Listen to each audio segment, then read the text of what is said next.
सबको 14 वर्ष को वनवास जिससे कहा जाते हैं, सत करा करके मैं भेज दिया इंद्रपुर।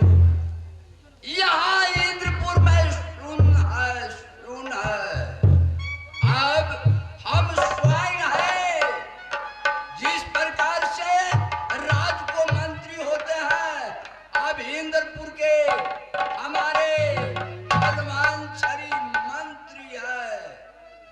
अब हम तू अपना सिंहासन पर स्वयं बैठते हैं, गादी पर राज भी चलाते हैं। हमारे हनुमान छरी याद करते हैं, जाते हैं आराम में।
याद तो वही किया,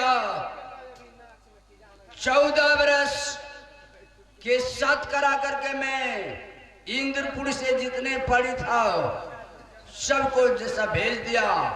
उस दिन से नाच गान बंद है, यहाँ सुनसान रहा है इंद्रपुरी। हम यही पुकारे हैं, अब हनुमान छड़ी उदासी छाते हैं इंद्रपुरी। गुरुदेव, आप पहले तो उन लोगों को परिलों को शराब देकर के पिंड भवन में भेज दिए। नाच गान नहीं हो रहा है तो मैं क्या करूं?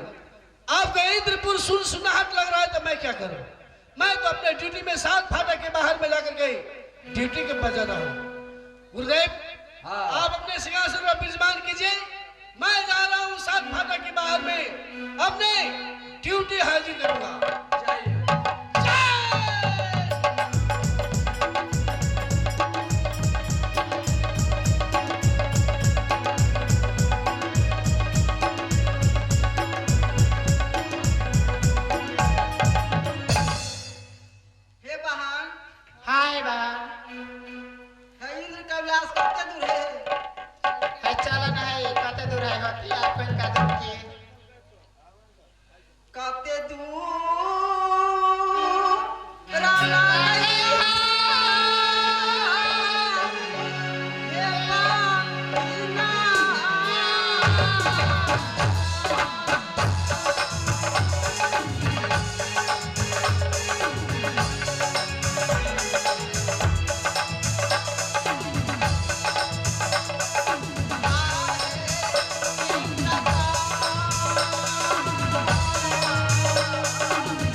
आयुष्मान बाबा, सुहागवती बाबा, अगरबती बाबा, मौसमातवती बाबा, गर्भवती बाबा। एक बात बतलाओ कि तुम लोग कहाँ की रहने वाली हो और इस इंद्रपुर में क्या करने के लिए आई हो? बाबा हम लोग मृत भुवन के रहने वाली है बाबा। क्या तुम लोग मृत भवन की रहने वाली हो? हाँ। सुनो, मृत भवन की रहने वाली हो तो इस इंद्रपुर में क्या करने के लिए आई हो? बाबा हम लोग को मृत भुवन में अच्छा नहीं लगती, इसीलिए मैं यहाँ आ गई। क्या चाहिए तुम लोगों को? शरणार्थी चाहिए बाबा। क्या शरण चाहिए? हाँ। सुनो, तुम लोग इसी जगह पर खड़ी रहो, मैं अपने गुरुदेव से जाकर पूछता हूँ, इसके बाद तुम लोगों को शरणागत मिलेगा।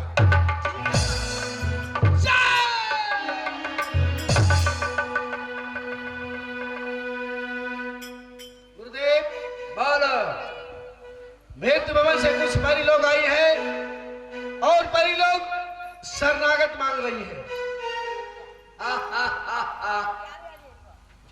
हनुमान झरी गुरुदेव 14 वर्ष के मैं वचन दिए थे, 7 वर्ष हुआ है, अभी शरणागत नहीं मिलेगा। धक्का मार करके इंद्रपुर से मृत्यु में भेज दो। क्या 14 वर्ष के लिए मृत भवन में भेजा गया है? ठीक है गुरुदेव, आप विराजमान कीजिए।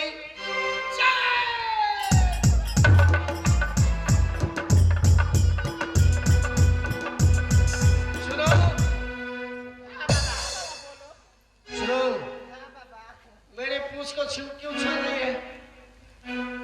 तुम लोगों को 14 वर्ष के लिए मृत भवन में भेजा गया है। 7 वर्ष बीता है, 7 वर्ष और बिताना पड़ेगा, तब तुम लोगों को यहाँ पर शरणागत मिलेगा। नहीं बाबा, हम लोग को वहाँ पर नहीं मन लग रहा है बाबा। सुनो, मन लगे या ना लगे इससे हमें कोई जरूरी नहीं है। तुम लोगों को मृत भवन में रहना पड़ेगा, 7 वर्ष और बिताओ, तब तुम लोगों को शरणागत मिलेगा। नहीं बाबा। बाबा हम लोग नहीं जाओगी?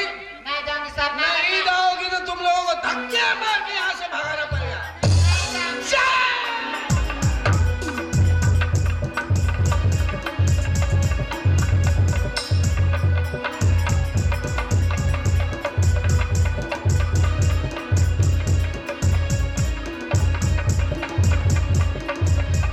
नाचो बहन नाचो, नाचो बहन नाचो।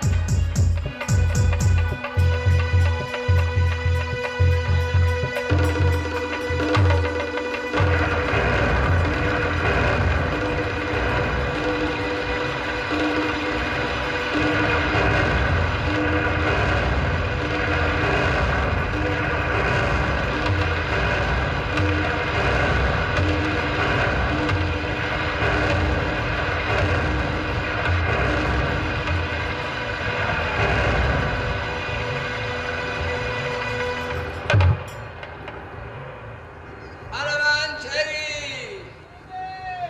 जुलूम हो गया। कभी नहीं इंद्रासन डोलते थे, आज मेरा ही सिंहासन सहित मैं बैठे हैं।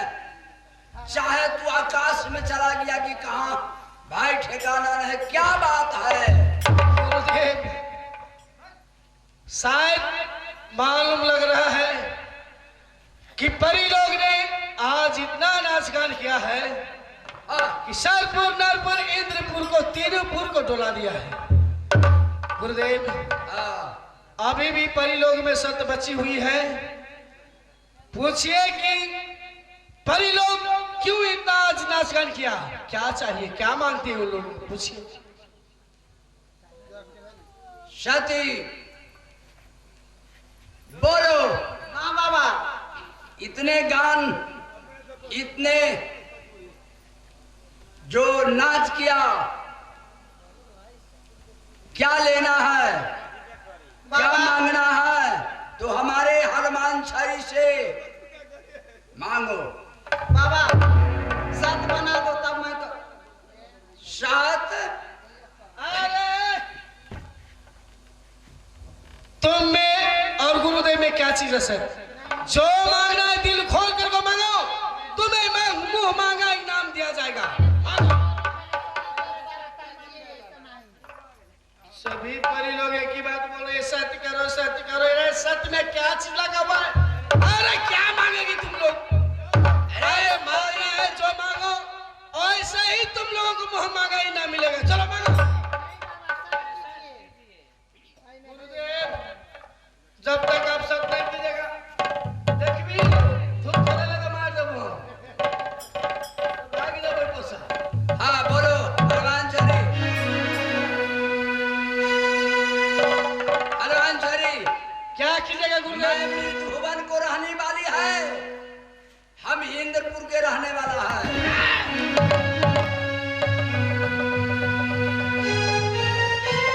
सुनो। हाँ गुरुदेव, हाँ अरे सत कर दीजिए। क्या मांगेगी? यही ना, धन सरबत दौलत सोना चांदी रुपया पैसा, यही ना मांगेगी? क्या मांगेगी? कर दीजिए। चलेगा। कर दीजिए, क्या हो जाए? भगवान चरी, हाँ, सच कर दो। मैं कर दूं? हाँ सुनो बड़ी लोग,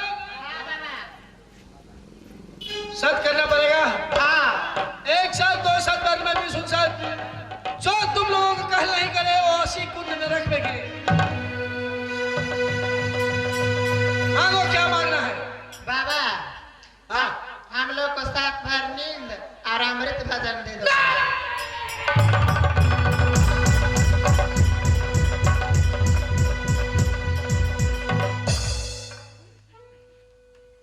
क्या बाबा, बहुत डर लगे।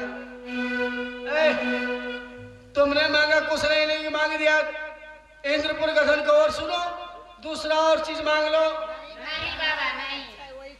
वही चाहिए। अरे सात बानी अमृत भजन में क्या लगा हुआ है? दूसरा चीज और मांगो। अरे धन दौलत रुपया पैसा सोना चांदी मांगो। बाबा, वही लागी साथ बनैला है। क्या करें? आज तो मैं वचनबद्ध हो चुका हूँ। आज इन लोगों का वचन को निष्फल करता हूँ। कल कलयुग आएगा, कोई देवी देवताओं को नहीं मानेगा। आज इन लोगों को सात बार नींद अमृत भोजन देना पड़े। अरे सात बार नींद ले जाओ, लेकिन अमृत भोजन ले जाओ। हम देवताओं लोग क्या खाएंगे? अमृत भोजन नहीं रहेगा तो क्या खाएंगे हम लोग? देना ही पड़ेगा। ए लो, आ चलो रो। इसमें है सात बार नींद और इसमें है अमृत भोजन। एक बात ध्यान से सुनो, ए सात बार नींद अमृत भोजन इस इंद्रपुर से मृत्यु भवन ले जाते समय तक तुमने जरा सा भी मुड़कर हमारे इंद्रपुर को ओर ताक दिया तो ये सात बार नींद अमृत भोजन हमारे इंद्रपुर को पास वापस आ जाएगा। समझी? आयुष्मान भवा, गर्भवती भवा, सुहागवती भवा, कुसुमावती भवा, अगरवती भवा, दुलारवती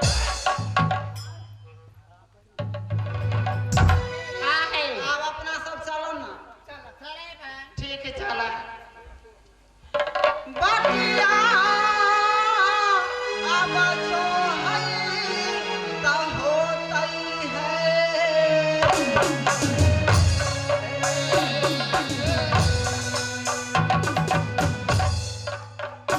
अब सुंदरा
चाची बाबा के जगह बा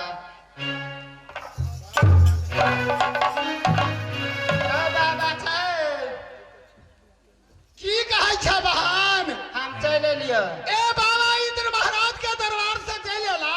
हाँ हे बहन, हाँ धन भाग तोहर नाम दुनिया में लेब। जहाँ जहाँ बाबा जी जात तहाँ तहाँ तोहर गुण गात और नाम ले। सात भार ऋण अमृत भोजन लगेला। हाँ नहीं लियो हे बहन, जा नाग देवता के पूजा का छिड़दा। ठीक है जा चल जा बहन।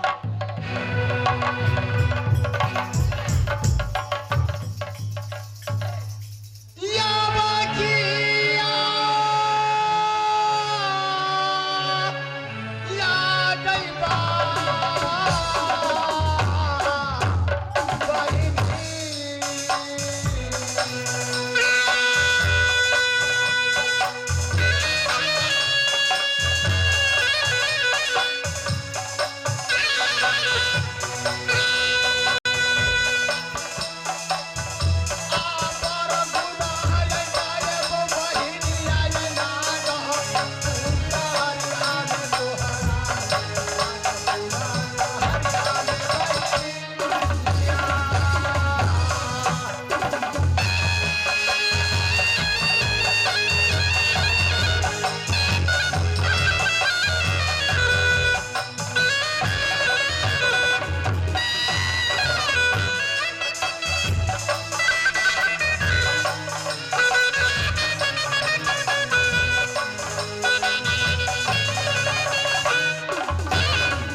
शीत रहल। बहुत नाग देवता अपना बगीचा पर सुतल है। नागवती कहला बाबा आयो अपने फूल तोड़ का बाबा गुरु गोरखनाथ के पास में चल जा। जा रहल गुरु महाराज के पास